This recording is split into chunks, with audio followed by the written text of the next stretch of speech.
Halo sahabat CPNS, welcome back to Irama Widya YouTube channel. So, kamu pasti udah dapet jadwal ujian SKD-nya kan? Supaya sahabat CPNS persiapannya lebih mantap lagi, yuk simak video penjelasan soal-soal SKD di channel Irama Widya. So, don't forget to subscribe, like, comment, and then hit notification bell supaya kamu gak ketinggalan video-video berikutnya. And don't forget to share this video, okay? Halo sahabat CPNS, salam sehat semuanya. Kita bertemu lagi di video pembahasan TIU. Ini merupakan video bagian 3 setelah kita membahas 2 video sebelumnya tentang kemampuan numerik. Untuk yang belum menonton video bagian 1 dan 2, silahkan cek tautan di kolom deskripsi.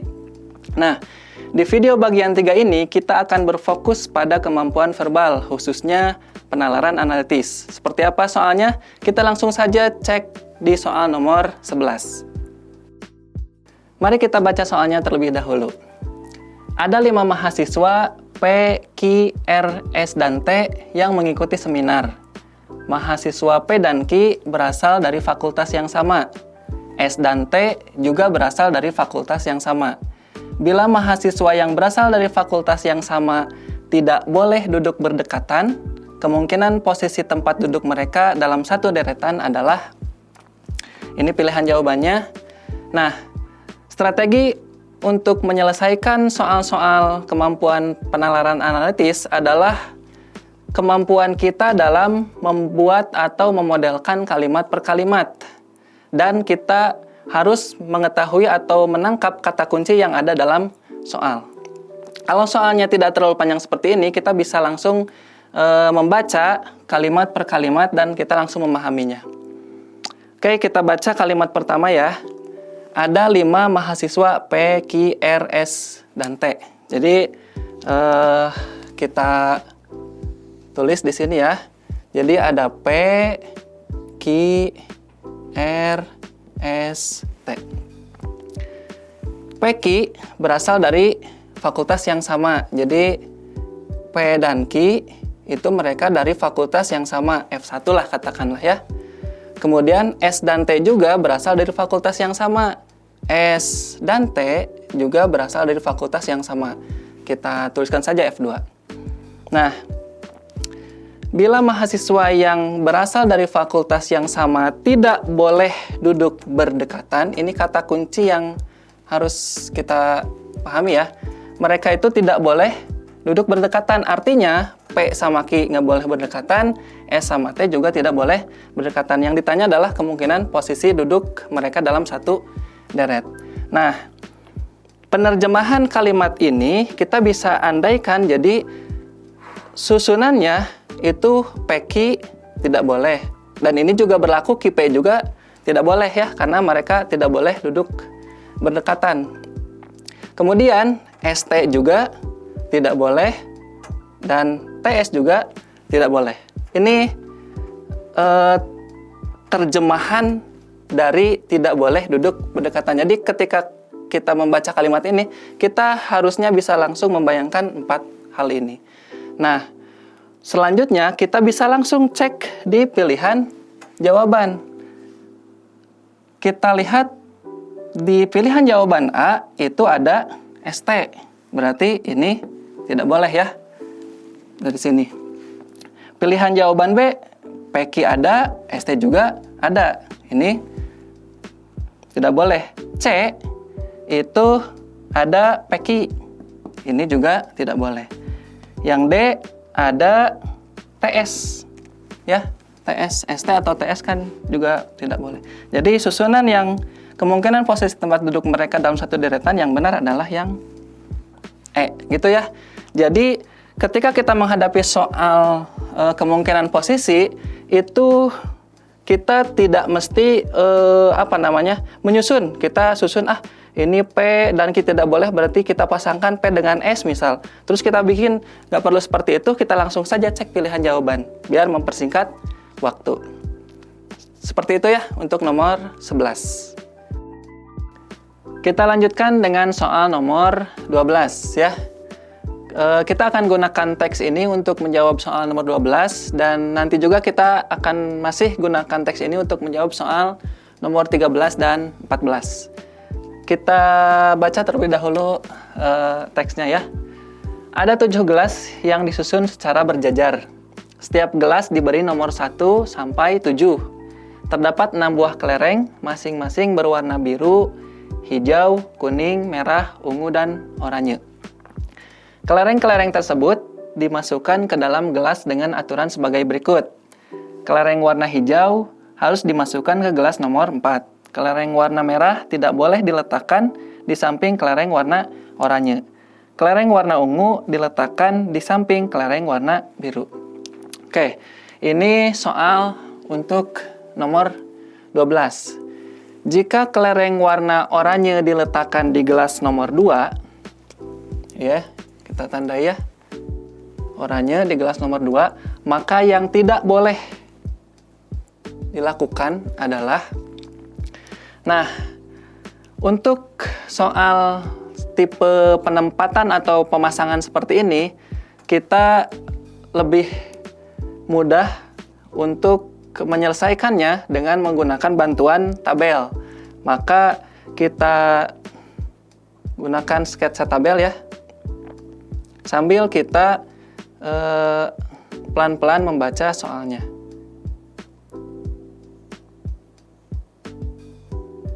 Seperti ini ya. Ada 7 gelas. 1, 2, 3, 4, 5, 6, kurang 1 ya. 7. Oke. Nah, pada 7 gelas ini kita akan tempatkan kelereng warna biru. Ini kita simbolkan dengan B ya. Si hijau itu H, kuning itu K, merah itu M, ungu itu U, dan oranye itu O. Jadi untuk menyederhanakan penulisan ya.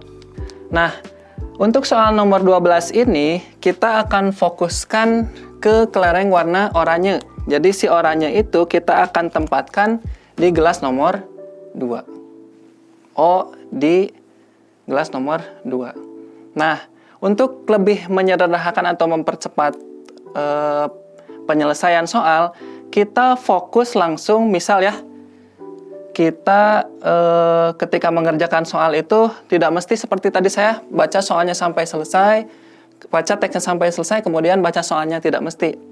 Jadi ada teks, kita langsung baca soalnya, kita langsung tandain oranye, gelas nomor 2, kemudian kita cari di sini yang berhubungan dengan warna oranye. Kita temukan di sini ya, kita temu oranye. Katanya kelereng warna merah tidak boleh diletakkan di samping kelereng warna oranye. Artinya karena oranyenya di gelas nomor 2, di sini tidak boleh diletakkan kelereng warna merah. Gitu ya. Nah, itu yang kita peroleh dari ketentuan yang poin kedua.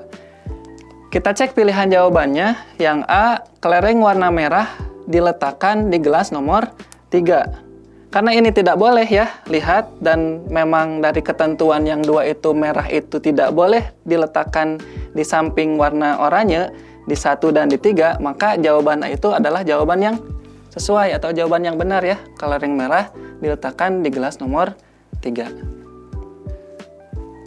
Jadi kita ketika berhadapan dengan soal semacam ini, kita langsung baca soal ya, nanti kemudian kita cari kata kuncinya, kemudian kita cari di teks kata kunci yang kita peroleh, kemudian dari teks itu kita terjemahkan dan kita langsung cek pilihan jawaban sehingga langsung kita bisa selesaikan dengan singkat, gitu ya. Sekarang kita bahas soal nomor 13 ya. Dan nomor 13 ini masih menggunakan teks yang digunakan di nomor 12 tadi.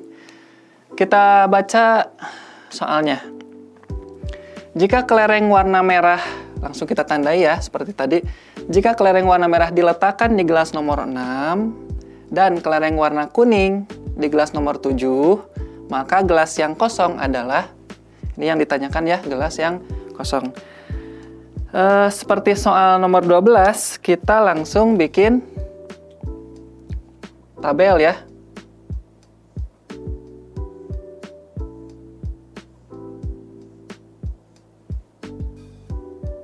Satu, dua, tiga, 4, 5, 6, 7.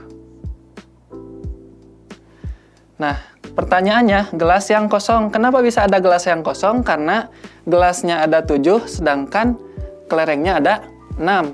Sehingga ada satu gelas yang memang tidak berisi kelereng. Gelas manakah itu? Nah, kita baca dari soal bahwa si kelereng warna merah itu diletakkan di nomor 6. Merah di nomor 6, kemudian kuning di nomor 7. Selanjutnya dari keterangan pada teks dikatakan yang poin pertama kelereng warna hijau harus dimasukkan ke gelas nomor 4. Jadi hijau ada di sini. Kemudian poin selanjutnya kelereng warna merah tidak boleh diletakkan di samping kelereng warna oranye. Artinya di gelas nomor 5 itu dia tidak boleh oranye. Ya. Kemudian di poin yang terakhir kelereng warna ungu diletakkan di samping kelereng warna biru. Ungu dan biru itu harus berdampingan. Entah itu ungu biru atau biru ungu. Yang jelas mereka harus satu paket. Artinya si kelereng warna biru ataupun warna ungu itu juga tidak boleh di nomor 5. Sehingga gelas yang kosong adalah gelas yang nomor 5. Gitu ya. Kita masih gunakan teks ini untuk mengerjakan soal nomor 14 ya. Ini soal terakhir yang berhubungan dengan teks ini. Jika kelereng warna merah diletakkan di gelas nomor 5, oke, terlebih dahulu kita buat tabel ya, seperti di soal-soal sebelumnya. Kita buat tabel agar kita langsung bisa menempatkan si kelereng-kelereng di gelasnya masing-masing. Ini gelas 1, 2, 3, 4, 5, 6, 7. Oke, kelereng warna merah tadi, merah itu di gelas nomor 5. Merah di 5. Warna kuning di nomor 6. Ini kuning. Kemudian kelereng yang oranye itu di nomor 7. Ini oranye ya. Nah, yang ditanyakan adalah kemungkinan pengaturan letak kelereng sesuai aturan ini. Adalah berapa kemungkinan gitu ya. Oke, kita balik lagi ke sini. Nah, aturan yang pertama itu bilang kalau si H itu pasti disimpan di gelas nomor 4 ya, sorry. Kemudian poin yang kedua itu sebenarnya mengatakan bahwa oranye itu tidak boleh berdampingan dengan M. Jadi harus ada kelereng yang lain. Atau sebaliknya, di sini tidak boleh ada oranye. Kemudian poin yang ketiga, kelereng warna ungu diletakkan di samping warna biru. Nah, yang ketiga justru yang ini tuh U, B, atau nanti B sama U itu satu paket ya. Tidak boleh berpisah, tidak boleh terpisah. Nah, berarti dari yang poin pertama kita bisa tempatkan H di sini. Kemudian, oke, gini nih. Ini misal kita buat susunan yang pertama. Susunan ke-1. Susunan ke-1 karena merah dan oranye itu tidak boleh berdampingan. Dan ini sudah sesuai ya. Jadi di sini M, di sini O. Paling kita tinggal mengatur susunan antara kelereng warna ungu dan kelereng warna biru. Karena mereka harus berdampingan, berarti kita pasang U di sini, B di sini. Itu ya, ini susunan pertama. Susunan yang kedua, itu kita pasang juga di gelas 1 dan 2, tapi dibalik. Ini juga mungkin, ya. Susunan ketiga, kita tempatkan B di gelas 2, U di gelas 3. Yang jelas mereka nggak boleh berpisah. Dan susunan yang keempat, kita tempatkan dibalik. U-nya di gelas nomor 2, B-nya di gelas nomor 3. Nah, ada lagi nggak? Udah ya, jadi hanya ada 4 susunan untuk mengatur kelereng-kelereng sesuai aturan. Jadi jawabannya adalah yang C ya. Oke, gitu ya. Sekarang kita bahas soal nomor 15 ya. Tabungan Ana lebih banyak daripada jumlah tabungan Budi dan Kiki. Tabungan Kiki lebih banyak daripada tabungan Budi. Tabungan Dani lebih banyak daripada jumlah tabungan Ana, Budi, dan Kiki. Simpulan yang tepat adalah, oke, sahabat semua, kalau kita menghadapi soal yang di soalnya itu kita temukan kata ini ya, lebih banyak, kemudian kita temukan juga jumlah, itu kita bisa gunakan pemodelan matematis untuk menyederhanakan kalimat soal ini ya. Jadi kita nanti bisa menentukan simpulan yang tepat, gitu ya. Kita baca, sebenarnya kita bisa langsung analisis pilihan jawaban ya, dengan acuan kita cari kalimat atau kata yang terdapat di soal, gitu ya. Misal, kita langsung baca pilihan jawaban yang A. Tabungan Ana lebih banyak daripada Dani. Kita fokus ke Ana dan Dani. Nah, ternyata Ana dan Dani itu muncul di kalimat ini. Tabungan Dani lebih banyak daripada jumlah tabungan Ana, Budi, dan Kiki. Sehingga kalimat yang ini ya, kita bisa terjemahkan jadi D, Dani, itu lebih banyak daripada jumlah tabungan Ana, tambah Budi, tambah Kiki. Gitu ya. Nah, sehingga ketika kita melihat kalimat ini tuh diterjemahkan seperti ini, jawaban yang A itu jelas salah ya. Karena tabungan Dan itu justru lebih banyak daripada jumlah tabungan Ana, Budi, dan Kiki. Kita cek yang B. Jumlah tabungan Dani dan Kiki sama dengan jumlah tabungan Ana dan Budi. Oke, ini kalau kita tulis ya biar terlihat perbedaannya. Ini berarti D tambah K itu sama dengan A tambah B. Sebenarnya sudah terlihat ya, karena tabungan Dani itu lebih banyak daripada jumlah ketiganya. Jadi ini pun kalau kita, oke gini ya. Jadi D kalau dari sini A tambah B dikurangi K. Maka kesimpulan yang B itu jelas keliru juga. Selanjutnya yang C, tabungan Dani merupakan penjumlahan tabungan Ana, Budi, dan Kiki. Kalau di sini berarti dia mengatakan bahwa D itu sama dengan, ya, merupakan itu sama dengan penjumlahan A tambah B tambah K. Ini juga salah. Kenapa? Karena balik lagi ke sini, D itu lebih besar daripada A tambah B tambah K. Oke, selanjutnya kita lihat pilihan jawaban yang D ya. Yang mempunyai tabungan paling banyak adalah Dani. Nah, dari kalimat ini sebenarnya kita langsung bisa menyimpulkan ya, bahwa tabungan Dani itu lebih besar daripada penjumlahan tabungan Ana, Budi, dan Kiki. Dari sini jelas bahwa Dani itu memiliki tabungan paling banyak. Maka jawaban yang tepat atau simpulan yang tepat adalah yang D.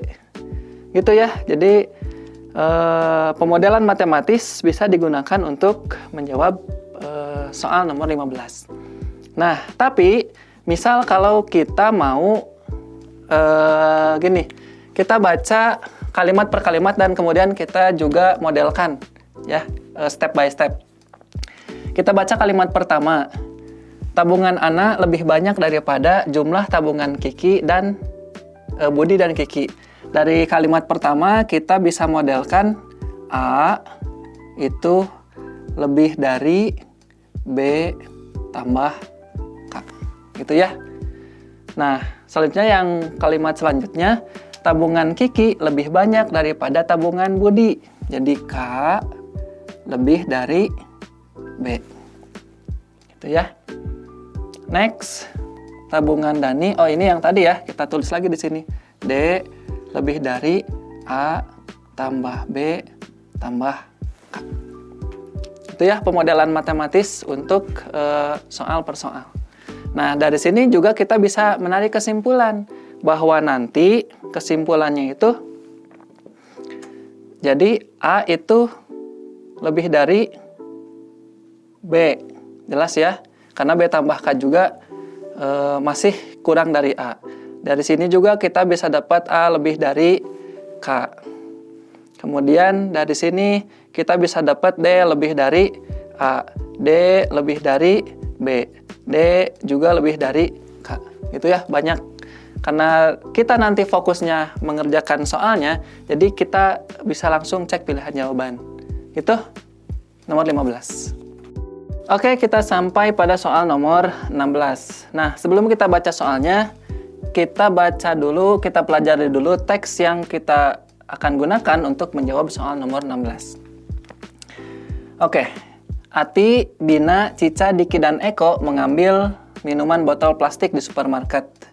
4 anak mengambil minuman botol rasa susu. Bina dan Diki tidak mengambil minuman rasa coklat seperti yang dilakukan teman-temannya. Bina hanya mengambil minuman botol rasa anggur. Selain Bina, hanya Ati dan Eko yang tidak mengambil minuman botol rasa kopi. Oke, pertanyaannya adalah anak yang mengambil 1 botol minuman rasa kopi, langsung kita tandai ya. Dan 1 botol minuman rasa susu adalah, nah, untuk menjawabnya, fokus kita adalah ke rasa kopi dan rasa susu. Jadi, ketika kita menghadapi soal ini dan ada teks, kita langsung cari rasa kopi dan rasa susu. Rasa kopi itu ada di kalimat terakhir. Kita baca kalimat terakhir ya. Selain Bina, hanya Ati dan Eko yang tidak. Ini kita perhatikan ya, yang tidak mengambil minuman botol rasa kopi. Artinya, kalau kita di sini nanti punya kopi, kemudian kita punya Ati, Bina, kita tandai ya. Kita tandai ini A, ini B, ini C, ini D, dan ini E ya. Oke, jadi yang tidak mengambil minuman botol rasa kopi. Artinya, nanti yang mengambil itu selain 3 orang ini. Yang mengambil berarti Cica dan Diki. Nah, dari kalimat terakhir kita bisa langsung menyimpulkan bahwa itu keliru sesuai dengan ini ya. Eko tidak mengambil kopi. Bina juga tidak.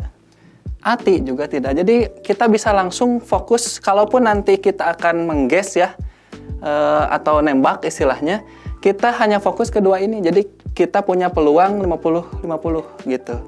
Nah, kita lanjut ke fokus ke rasa susu. Rasa susu ada di kalimat ini ya, kalimat kedua. Jadi 4 anak mengambil minuman botol rasa susu. Jadi kita punya minuman botol rasa susu. Di sini ada 4 anak. Kita tidak tahu siapa saja. Gitu aja ya. Nah, dari kalimat ini kita belum dapat nih siapa kira-kira jawaban yang sesuai ya. Nah, tapi kita bisa baca kalimat selanjutnya. Bina dan Diki tidak mengambil minuman rasa coklat seperti yang dilakukan teman-temannya. Dari kalimat itu pun kita belum dapat. Selanjutnya, Bina hanya mengambil minuman rasa anggur. Jadi, kita tulis di sini ya. Anggur itu hanya diambil oleh. Nah, artinya dari kalimat ini dan kita sambungkan dengan kalimat kedua, karena Bina itu hanya mengambil minuman botol rasa anggur, artinya keempat orang yang dimaksud itu adalah yang selain Bina. Siapa saja? Berarti di sini ada Ati, ada Cica, ada Diki, dan ada Eko. Itu ya. Nah, sudah kelihatan ya sesuai. Tadi kopi dan susu itu memang antara Cica dan Diki. Cuma kita harus perhatikan tadi di kalimat ketiga, Bina dan Diki tidak mengambil. Ini ya, Bina dan Diki tidak mengambil rasa coklat seperti yang dilakukan teman-temannya. Jadi kalau kita tulis di sini coklat dan itu tidak diambil oleh Bina dan Diki, artinya Ati, kemudian Cica dan Eko itu mengambil minuman rasa coklat. Sehingga kita dapat simpulkan dari sini bahwa yang mengambil satu botol minuman rasa kopi dan satu botol minuman rasa susu adalah yang mana? Ini, Diki. Kenapa? Karena Cica itu selain mengambil ini dan ini, dia juga mengambil yang rasa coklat. Gitu ya. Jadi ini tidak memenuhi. Ini untuk soal nomor 16. Untuk soal nomor 17 ini kita masih menggunakan teks yang tadi kita gunakan di soal nomor 16. Pertanyaannya adalah, dua orang yang mengambil minuman botol dengan jumlah rasa yang sama, gini ya, jumlah rasa yang sama adalah siapa gitu ya. Dari nomor 16 tadi kita sudah mendapatkan ini ya, simpulan dari teks yang tadi kita baca. Nah, kita bisa langsung saja cek pilihan jawaban. Pertama, kita cek terlebih dahulu pilihan jawaban A. Cica, Diki. Kita bisa lihat keterangan ini ya. Dari sini kita dapat bahwa Cica itu mengambil rasa coklat, kemudian kopi, kemudian susu. Sedangkan Diki D, kopi, dan ini, susu ya.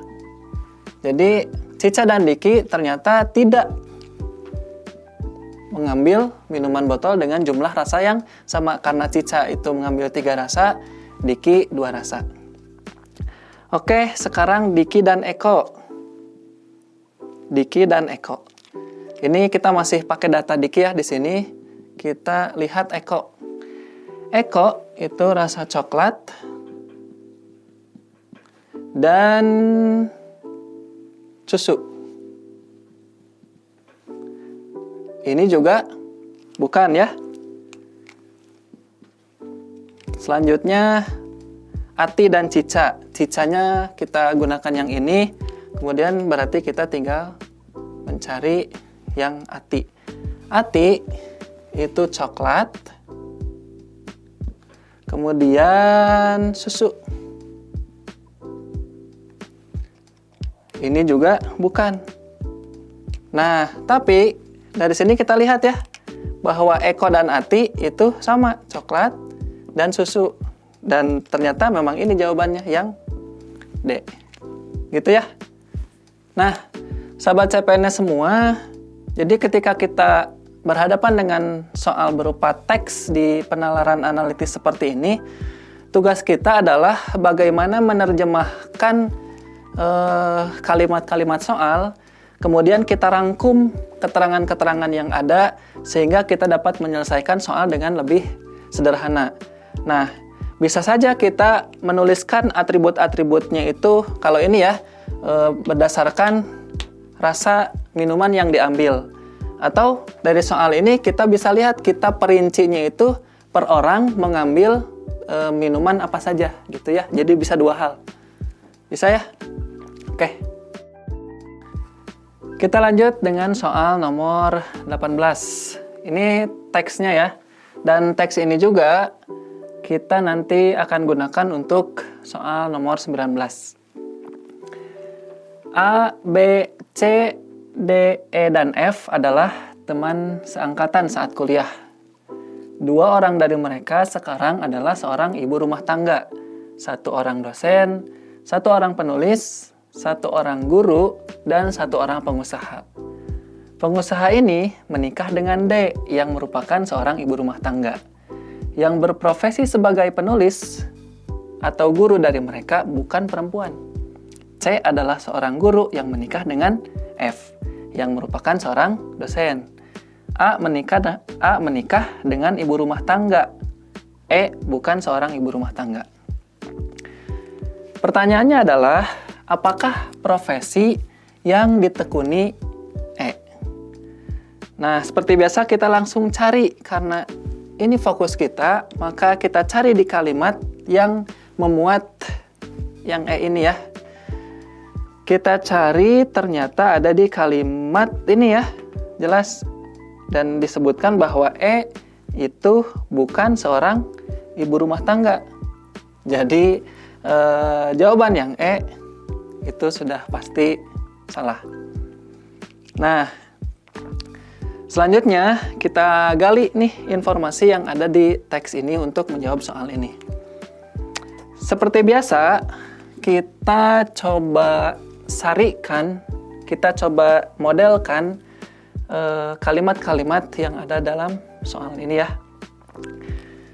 Pertama, kita dapatkan profesi-profesinya. Jadi 2 itu ibu rumah tangga. Jadi kalau kita tuliskan di sini, kita singkat IRT ya. Jadi IRT itu nanti ada 2 orang, gitu ya. Kemudian 1 orang dosen. Jadi di sini ada dosen. Kemudian penulis, gitu ya. Selanjutnya guru dan pengusaha ya.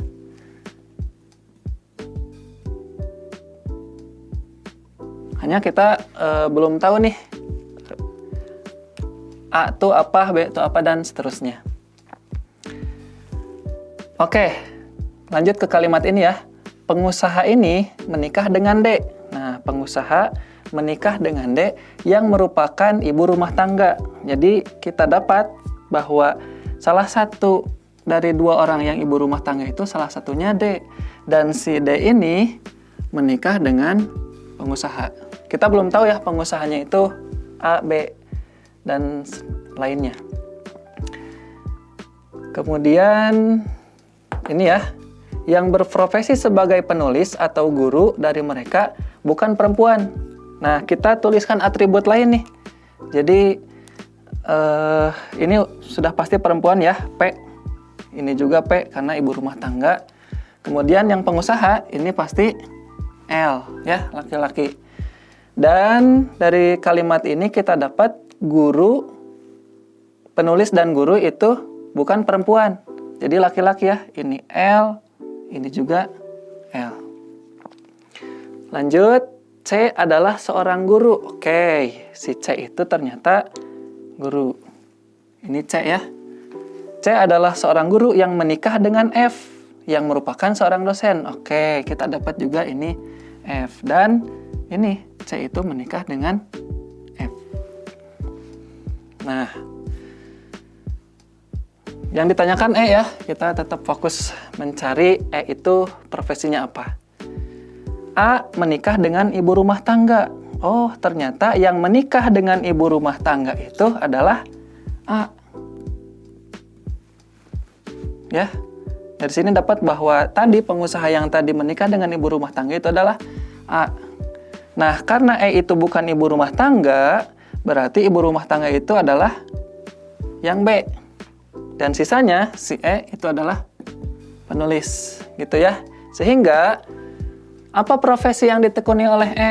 Ya, profesi yang ditekuni E adalah seorang penulis. Gitu ya. Jadi kita buat keterangan-keterangan itu jadi lebih sederhana seperti ini. Oke.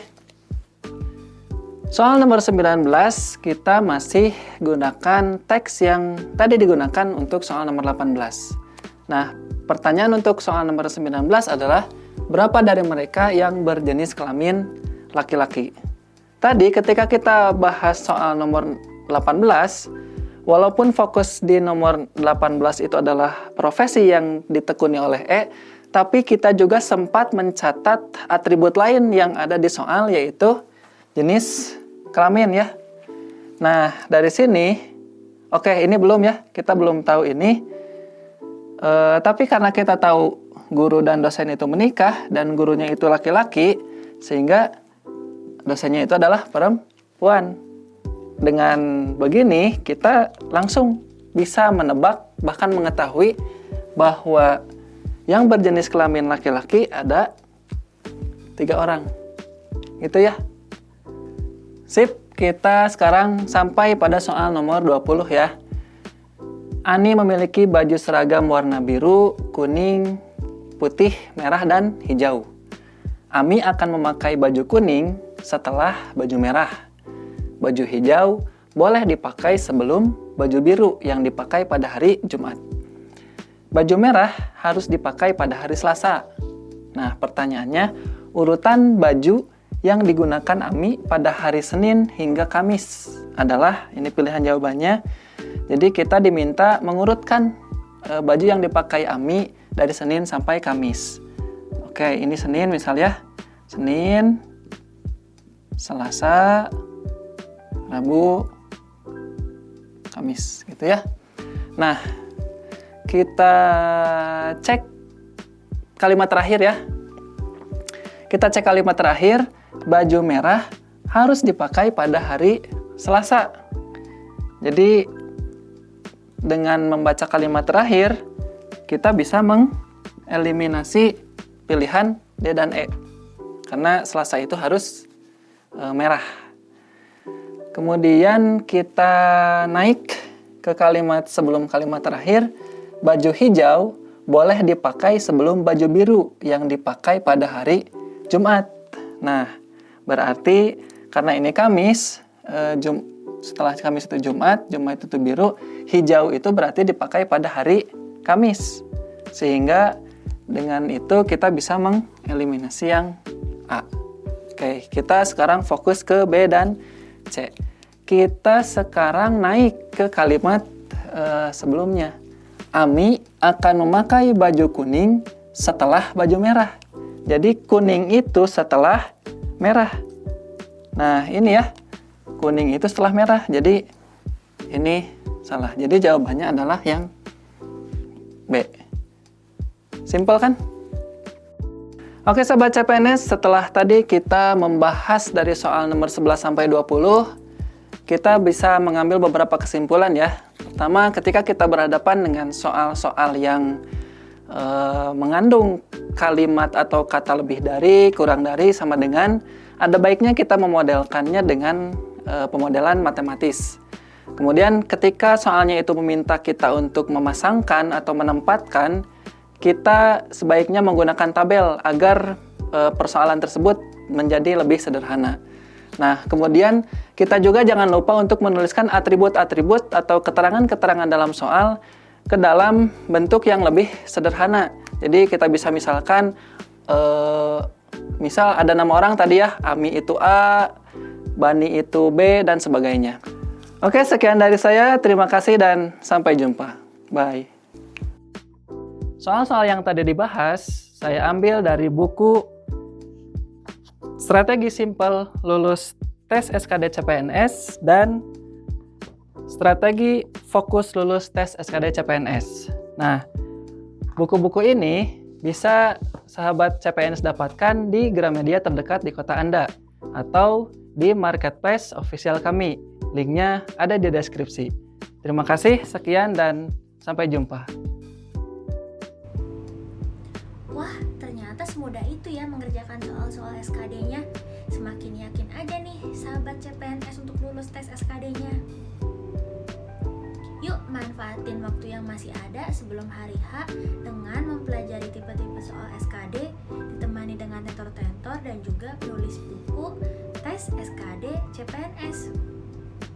So, don't forget to subscribe, like, comment, and then hit notification bell supaya sahabat CPNS tidak ketinggalan video-video berikutnya.